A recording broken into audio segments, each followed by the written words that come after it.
Welcome back. So, as I was saying earlier, um, in regard to Jocko Willink's comments at the beginning of this, and the idea of creating safe zones for civilians to go to within Gaza and to funnel aid into them. Um, and the fact that, in short, I think all of us can agree for the reasons of Hamas embedding with civilians, confiscating aid, etc., like they have even before this debacle began. That's really not practical, and why I was surprised that someone as credentialed as him would offer that as their strategy.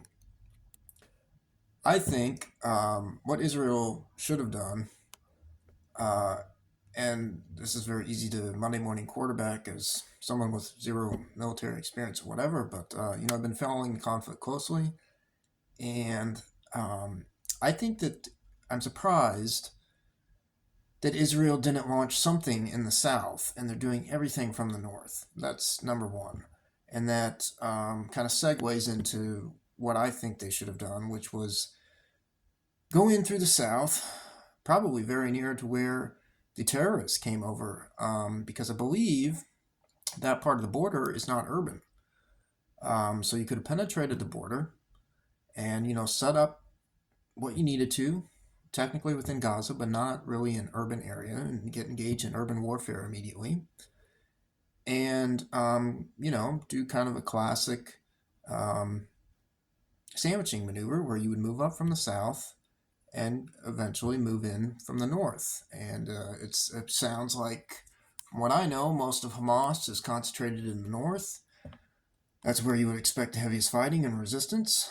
And that's where you try to meet up with your folks coming from the north. One thing, though, about coming in from the south, if you had done that and secured the south, I think that you could have theoretically been somewhat successful in doing something like what Jocko proposed, trying to create sort of a corridor of safety for civilians, to try to funnel them to the Rafah gate and put all the pressure that you could, trying to get the international community to have your back on that, as I believe that they should have. That's one of the most enraging things to me about this entire thing, is how Egypt was not made to, they're still not being made to open that border. They don't want to have hundreds of thousands or millions of refugees, and no country wants that because it presents a problem. But at the same time, you can't turn around and criticize humanitarian crisis and decry all that's going on when you're sitting right there with the key to the gate and you're not opening it and allowing people to move to safety or aid to come in.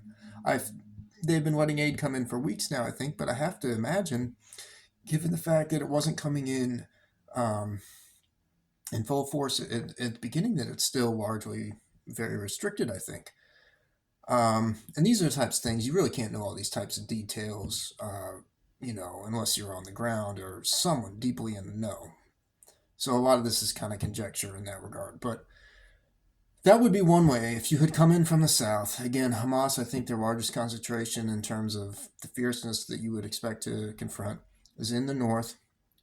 You establish a foothold in the south and you try to protect those civilians as much as possible, which goes into kind of, I think I'm on point number two where I feel like this should have been done, is I have to agree with this statement and the belief that Israel is not viewing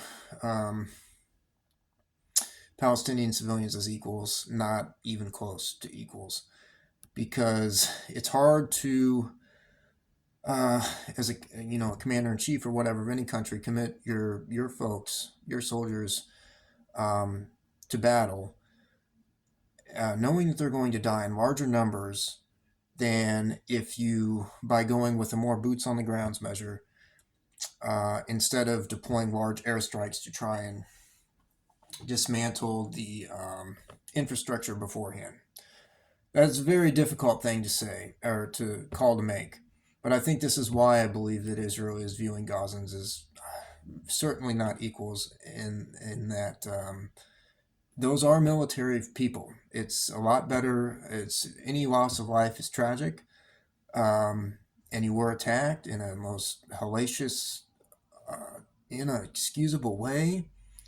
But those are military losses. At least they're not, kids and and women and babies. And I think that they should have gone far more toward that sort of boots on the ground spectrum than just obliterating Gaza, particularly in the north, like they did through the airstrikes and things, to try and kind of pave the way and make it easier for when they actually did send people in.